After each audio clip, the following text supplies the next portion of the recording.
So again, welcome everyone today. We are pleased to welcome Dr. Laura Harrison. As Laura mentioned, she's a Senior Heritage Engagement Officer at Historic Environment Scotland. Laura is based in the Heritage Policy Service, who enables good decision making in the planning system by producing guidance, providing training, and conducting community engagement. Currently, she is leading on Talking About Heritage, a national conversation on what matters to people about heritage and how they want to see it protected and looked after. Prior to joining Historic Environment Scotland, Laura was in academia, having completed her PhD in 2018, and her research focused on how we understand, remember, and use the past in the present. I'll now hand it over to Laura to share with us on talking about heritage. Thanks so much, Joanna. I will just get my screen shared so that we can get started.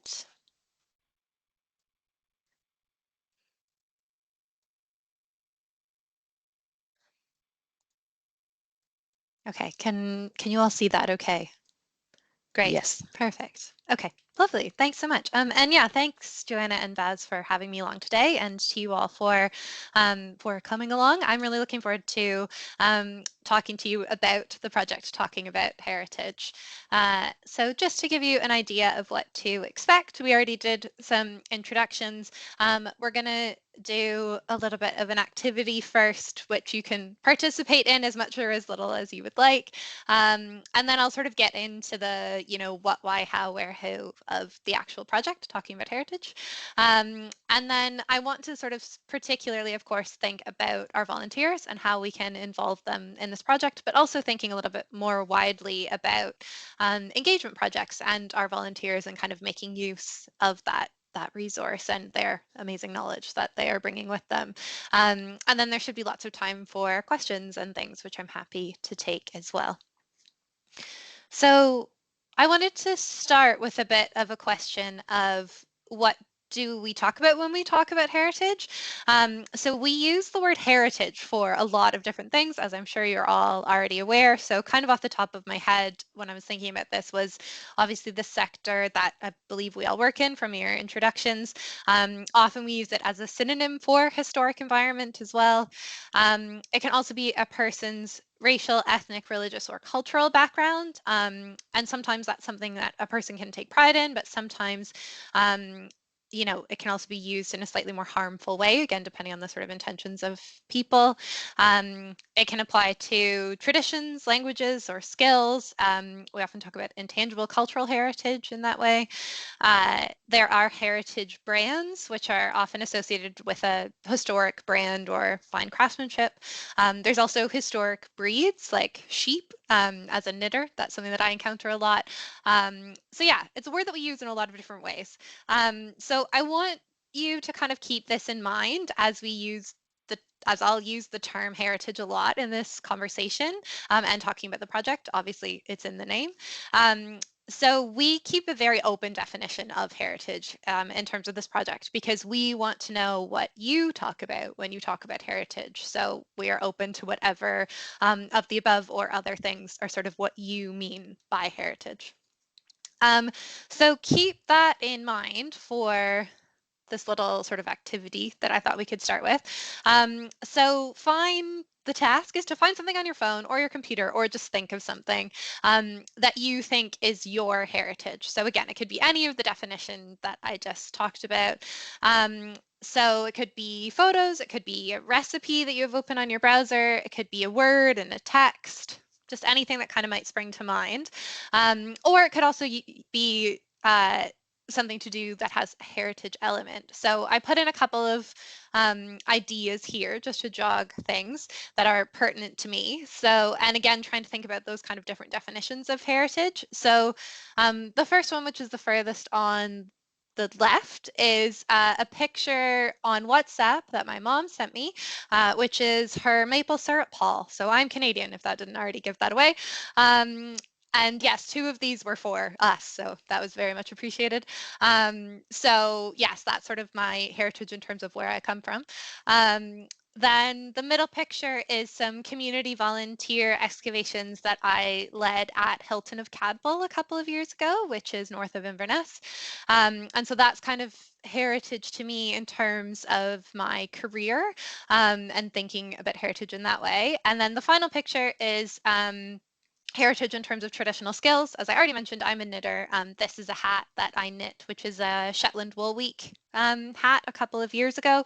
So it also sort of ties into that tradition in Scotland and that heritage of knitting, especially in Shetland. So yeah, those again, just to sort of jog ideas. So I'll give you a couple of minutes to think of something, and I'll give people an opportunity to share if you want, but absolutely up to you. Absolutely no pressure to actually do so. So I will be quiet for like 2 or 3 minutes and then come back. This is where we need the hold music again, as Joanna was mentioning before.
Okay, I think we can continue. So would anyone like to share anything that they were sort of thinking of for this?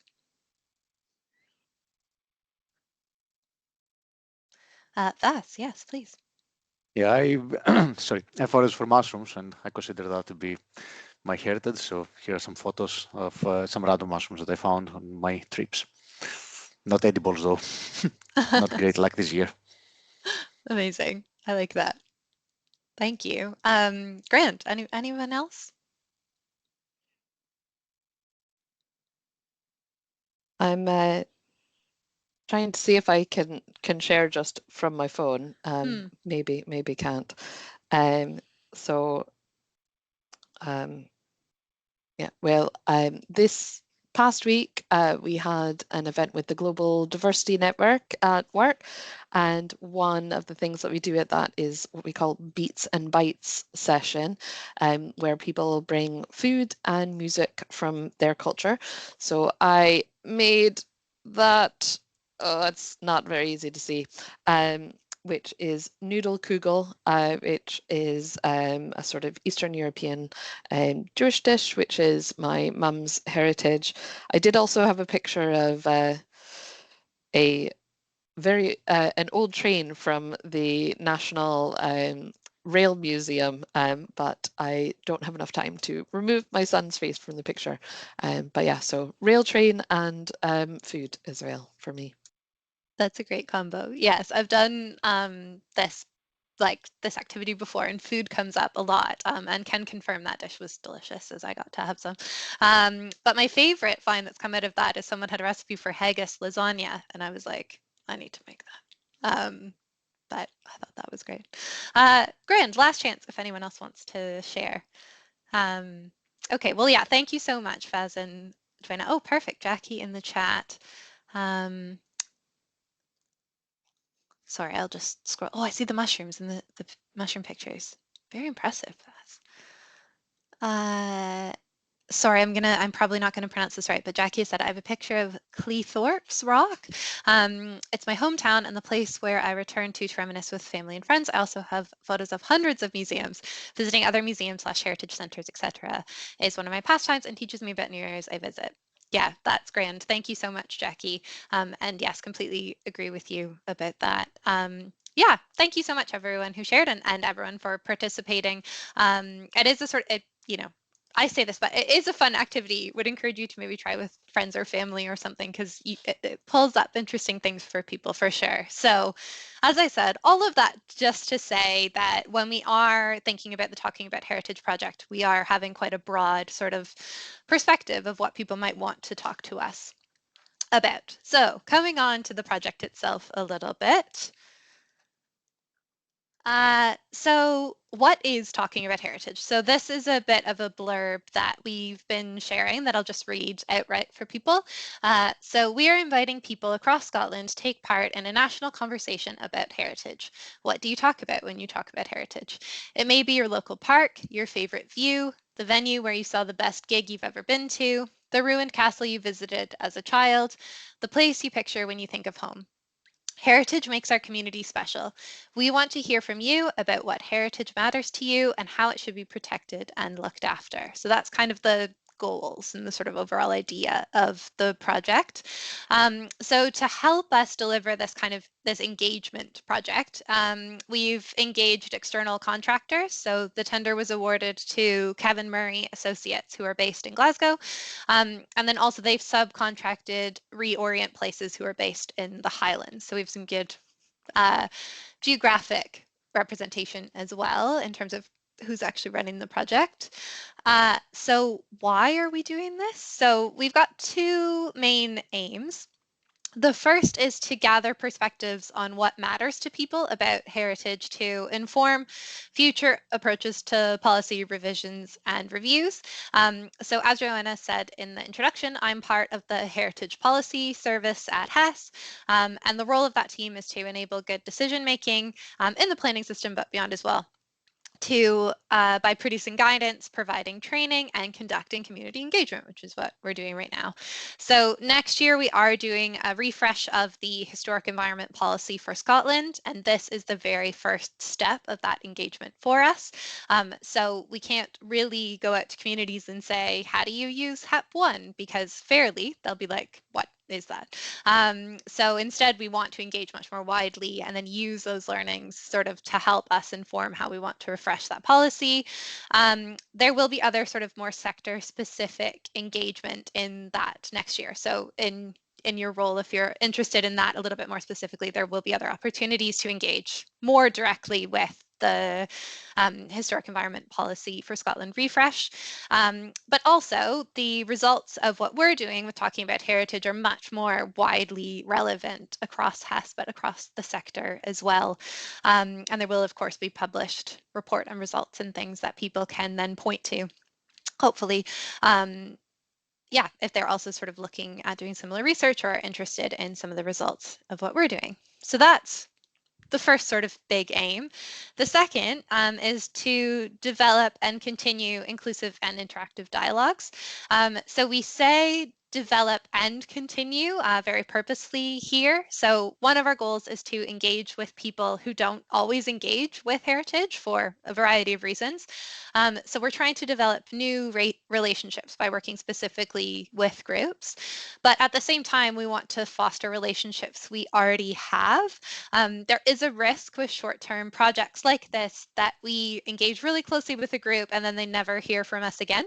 So we are trying to use this as an opportunity to work with groups that HES already has relationships with to help sort of make that relationship ongoing and help foster it. So all that being said, we're also very aware that there are a lot of asks on community groups at the moment, whether they're communities of identity, place, or interest. So we are being mindful of our asks and following best practice in terms of engaging with those communities as well. So who do we want to talk to about heritage? The answer is anyone. So a little list we have is young people, older people, business owners, volunteers, parents, new Scots, those who love heritage, and those with no strong feelings about heritage, but who care about their surroundings. Basically, what we say is if you want to talk to us about heritage, then we want to hear from you, is the only stipulation in terms of who can take part. As mentioned, we are sort of making particular efforts to engage with people who don't always engage with heritage. But that being said, as I say, we are happy to speak to or hear from absolutely anyone. So the when is it? So our timeline. Right now we're right in the middle. So we're in the middle of our main engagement and event delivery, which is happening until the 7th of December. So there's still lots of time to get involved, which is part of the reason why I am here. And the project will be wrapped up by the 31st of March, but at least in this iteration, we sort of have hopes and plans to continue in different ways, hopefully under the Talking About Heritage banner, but that's all to play for still. So in terms of how people can participate, I'm aware that I'm aware that I've been talking for a fair amount of time. So just to split up my talking time for a minute, I thought I would share this quick clip, which was from the Scots sketch show Chewin' the Fat, which some of you might be familiar with. Someone on my project team who shared this with me in the first place said that this was very much her heritage. So I think it comes back to that first activity that we did. So I'll just quickly show this. Hopefully it works and people can hear it. Just a bit for level, please. Okay, 1, 2, 1, 2. Yeah, that's fine, that's fine. Okay, budget, Vox Pops, BBC News. Okay, Cindy? Yeah, let's do this, come on. Excuse me, madam. I wondered if I could... Sir, I'm going to ask you a couple of questions. Can I ask you your name? You okay? Ronald Villiers. You okay? It's a bit dry. It's nerves. Okay. I'll come in again. Okay, fine.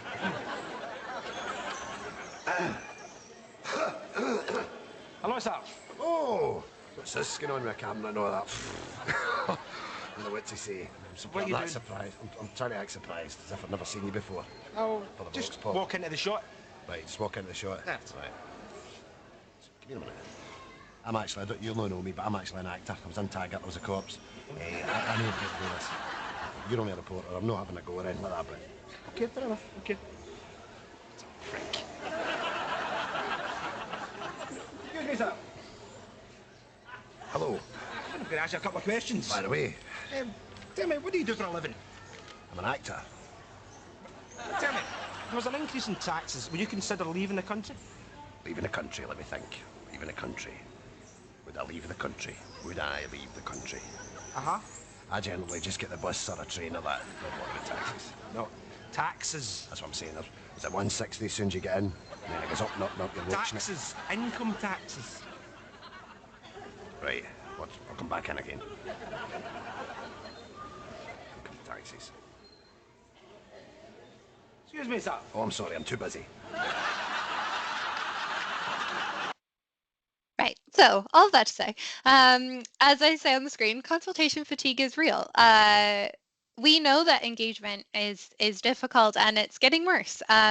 So we are also trying a number of different ways to engage with people on this project. Some of them are more traditional, some of them are maybe a bit newer, at least for HES. I'm sure not for other organizations.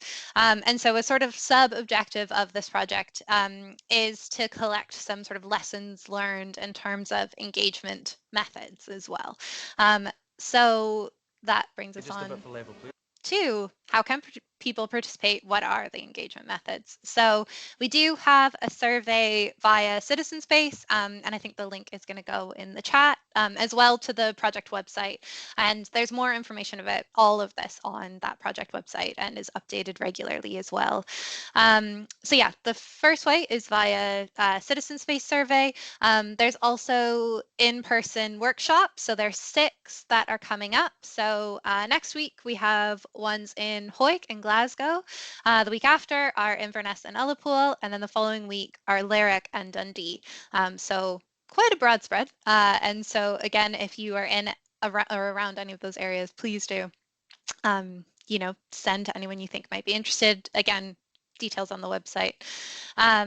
There are also some online thematic workshops that are going to be happening in November, so anyone can join those. There is a schools challenge. Again, details are coming, but these will be sort of self-led mini versions of the workshops that tie into the curriculum of excellence to make sure that we're hearing from young people as well. There are supported workshops with sort of key groups that we are working with. There's also some quicker means of engaging. So this is something that, again, is a little bit newer for us, for sure. And so we're doing some online quizzes, which again are sort of mini versions of that wider citizen space survey. So people just have to answer a question or two to participate. We've already done some social media campaign, but we are doing some work with influencers and trying to get people sort of engaged in that way. Again, thinking about some of those different categories. So not just heritage influencers, but people like food influencers or comedians or that kind of thing as well. And then some pop-up events as well, both sort of more like sector events, but then also just trying to go where people are to raise awareness of the project itself. So I'd be intrigued to know your thoughts on any of this, or if you have any suggestions or advice, because as I say, we're sort of, as we've been seeing it, we're sort of trying to throw things at the wall and seeing what sticks. So as I say, using this as a bit of an opportunity to try out some different engagement methods and see how it goes for us. So really what it would be great, we have lots of time left, so it would be great to kind of bring you into the conversation a little bit more. So I'd love to know sort of how can we hear from volunteers for this project especially. So we want to hear from volunteers. They are an incredibly important group of people for us, people who care deeply about heritage but often aren't included in sort of sector events and things. So how's the best way to get their input and experience as part of this? And also would be great, because I know that engagement is an important part of all of your roles, I'm sure. So as I say, it would be great to hear any thoughts or advice that you have, or just generally, if you have any questions or anything, I'm very happy to take that as well. So I'll stop sharing my screen just so that everyone can see each other and things, but feel free to jump in on any of that. Thank you, Laura. And if anyone wants to come in, I'll maybe give you a moment to digest a little bit and reflect. I was thinking as you were speaking there, Laura, that and about what heritage means to me, and I feel like volunteering is part of my heritage. To me, that like giving back and kind of giving my time, and people who give their time, it feels an absolute essential part of Scotland is kind of giving your time in different ways. So it's an interesting kind of concept of that both the volunteers are our heritage and they are like gatekeepers and holders of so much as well. And I think it's just so interesting because I think about the topic, something someone said to me through Make Your Mark was that every organization has an archive, but you don't think about like every organization being a heritage organization, but everyone has an archive. So in a way, every organization is a heritage organization because they're compiling, collecting information that is part of our society and therefore is part of our heritage. And I think I know there was an individual during the pandemic who was researching the archive of the SFA, the Scottish Football Association, for information about women's football. And I just always find that so interesting because you don't think football, heritage, but absolutely, yes. And we've heard at a recent Vaughan event as well about an archaeological dig at the first international football ground ever as well, just in the Glasgow area. So yeah, it's not really a question necessarily or anything like that, but you know, what you've been saying is really helping me to reflect a bit on what heritage means, and kind of both people and things and ideas being heritage at the same time. So I'm excited at the prospect of uh, trying to encourage our volunteers to share with this program, um, because I'm always so fascinated by what interests our volunteers, and the knowledge that they have and about their own stories and things like that, and that's all part of our heritage. So yeah, I'll open up though. If anyone else wants to come in, feel free to raise your hand, come off mute. You can type in the chat as well. I'll also say if anyone's feeling a bit uncomfortable with speaking with the recording, I'm perfectly happy to stop the recording for us to speak in a bit more openly. We also can remove this segment from the recording. So if anyone would like me to cancel it, please just send me a wee message, but I'll pass over to Martin. Hello, hi.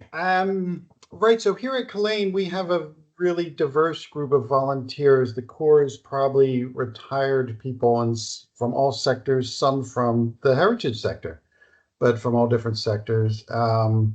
Then there's semi-retired people. And last year, the year before, I started getting university students involved, and this year, secondary school students. So we have kind of all different ages going through.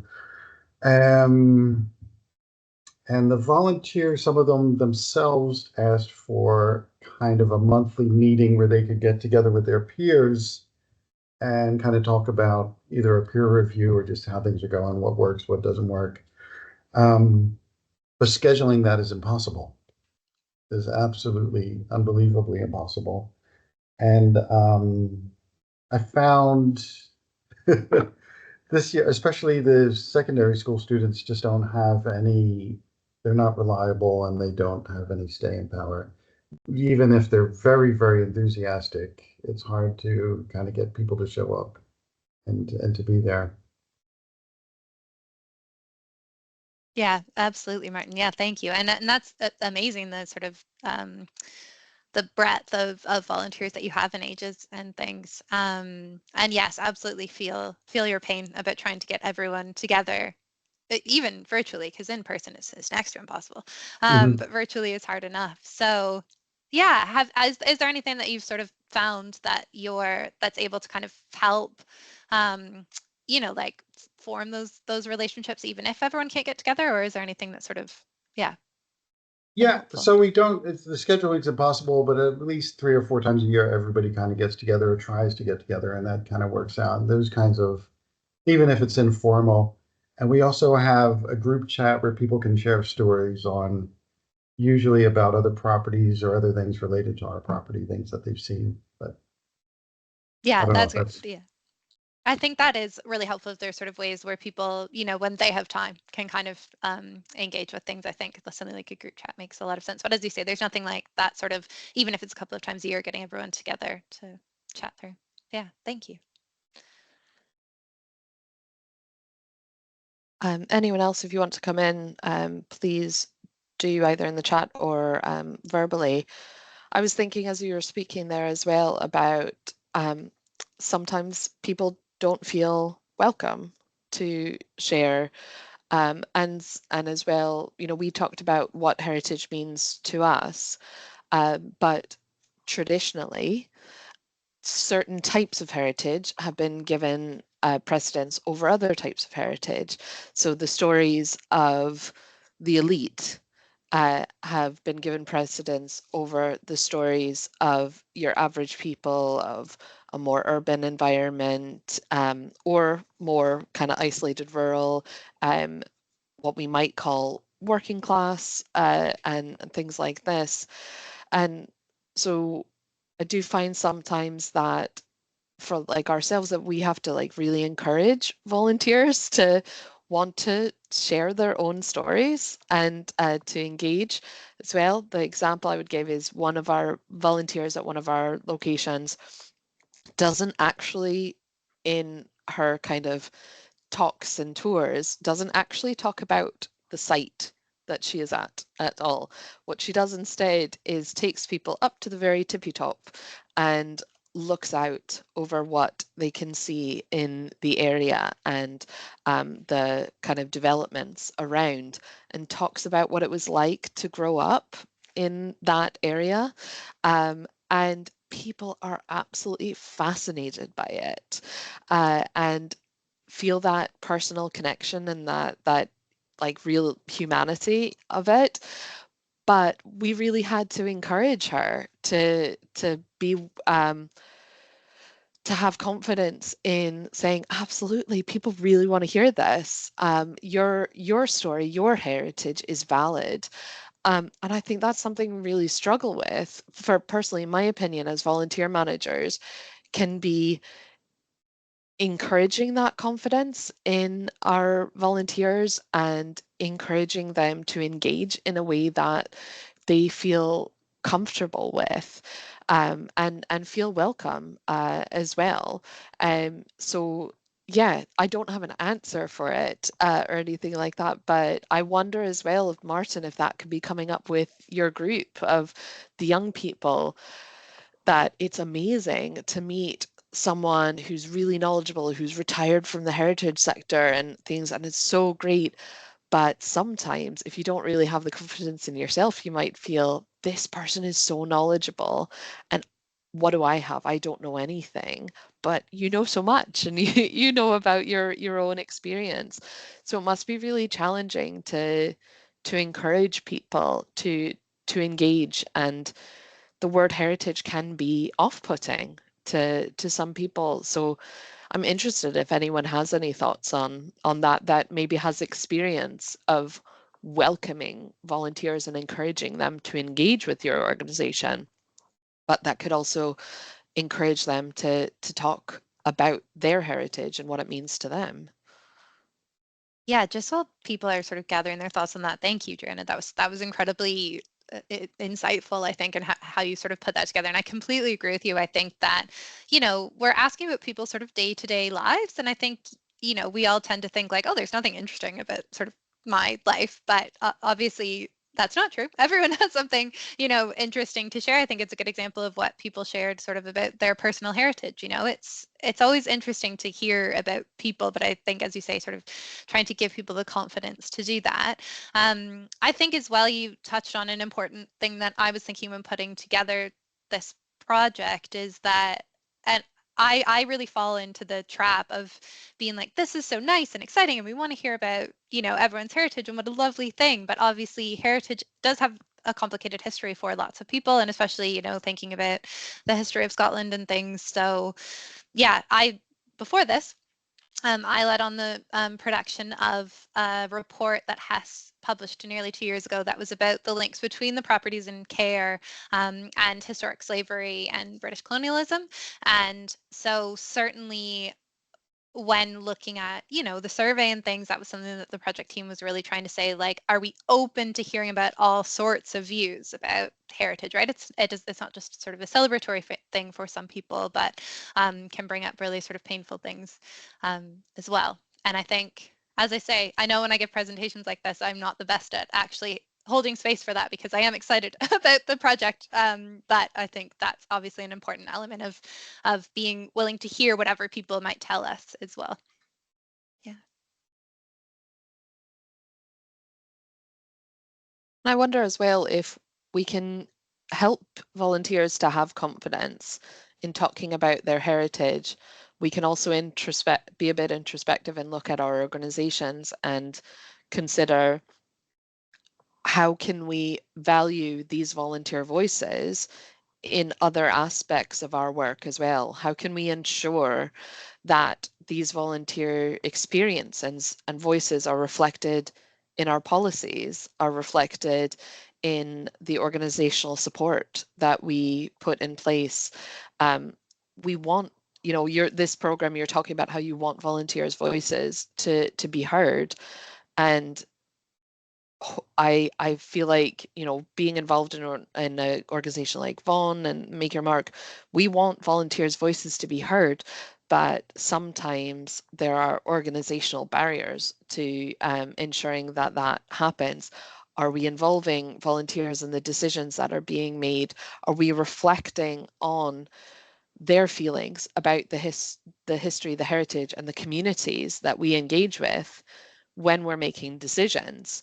Um, so it's interesting how encouraging people to kind of talk about what heritage means for them can also, I think, bring up that reflection of, are we actually listening to our volunteers in the rest of the work that we're doing as well, and the ability to possibly make change on that, and ensuring if we're giving them a voice about what heritage means for them, that we also give them a voice for what this organization that they are giving their time to means to them as well.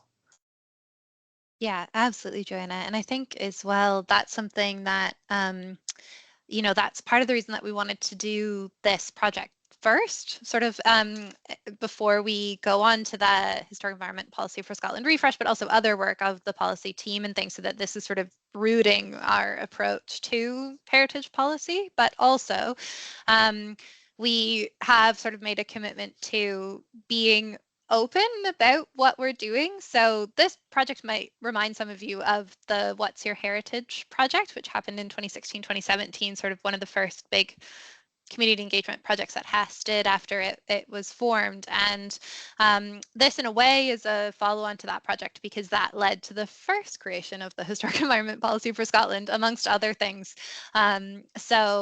So yes, it was sort of inspired in terms of, you know, let's go and find out what people want, rather than assuming that we know what they want. And already from the results, we assume wrong. So it's been useful in that way already. But one of the big lessons learned is that from What's Your Heritage is that there wasn't a lot of follow-up in terms of, there has been quite a big impact, especially within the Heritage Directorate at Hess from that project, but people don't know that.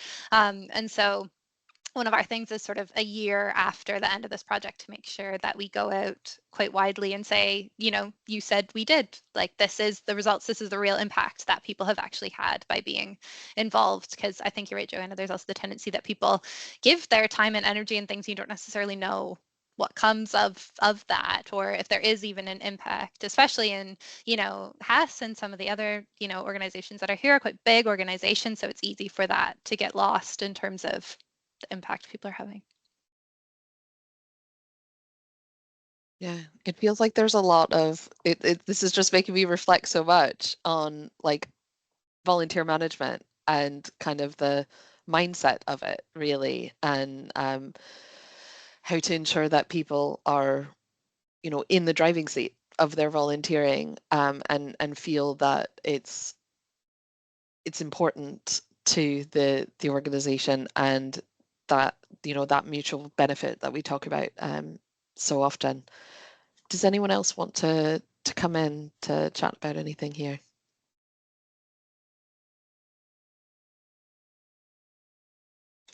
So we don't have tons of time left in the session.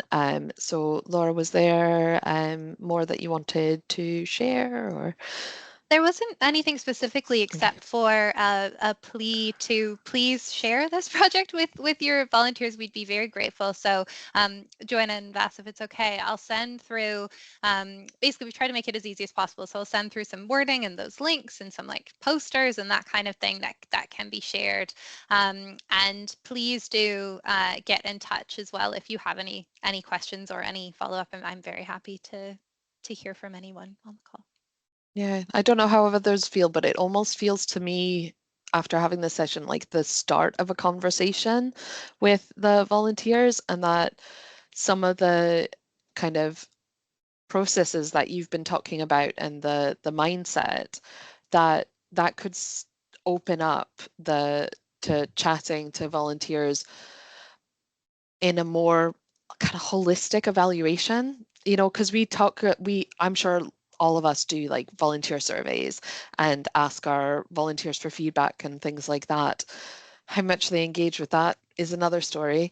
But it feels like you're kind of, there's a bit of a like a template here to encourage people to start to be talking and to engage and feel confident in opening up and possibly having positive change for how we manage our volunteers as well, how we support them, what we offer to them, you know, their motivations as well for coming and volunteering, and can we help them with that more? Did we know that that person wanted to kind of learn certain skills or has that background and experiences that they can share?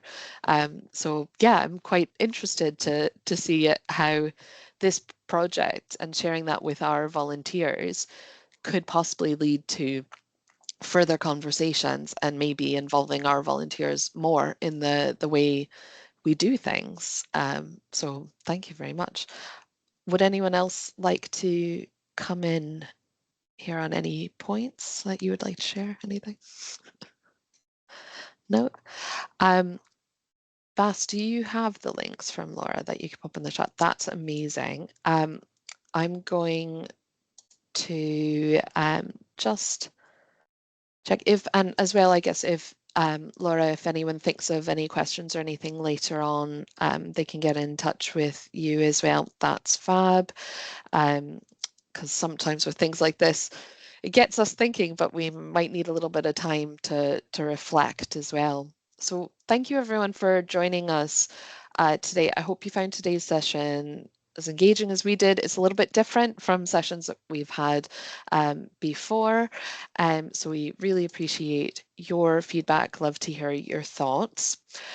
Our next Vaughan event will be a peer support session in November with a date and time to be confirmed. If you're not already signed up to the Make Your Mark newsletter, do ensure that you do that. You could do that via the website, and that makes sure that you can hear about all the Vaughan events and campaign events as soon as they're available. Following, we'll be hosting the next case study event in January. As a wee teaser, we can let you know that our speaker will be from Suffolk Archives. Also, please save the date for the 2026 Make Your Mark Volunteer Managers Conference, which is taking place the 4th of February 2026 online and in person at Edinburgh Zoo. That will be going live on the Make Your Mark website shortly. If you, as I mentioned, if you'd like to be kept in the loop about our future events, remember to join Make Your Mark. Joining the campaign is easy and free. Check out makeyourmark.scot for more details. And thank you again. So all that's left to say is thank you again for attending, and we'd love to see you at future events.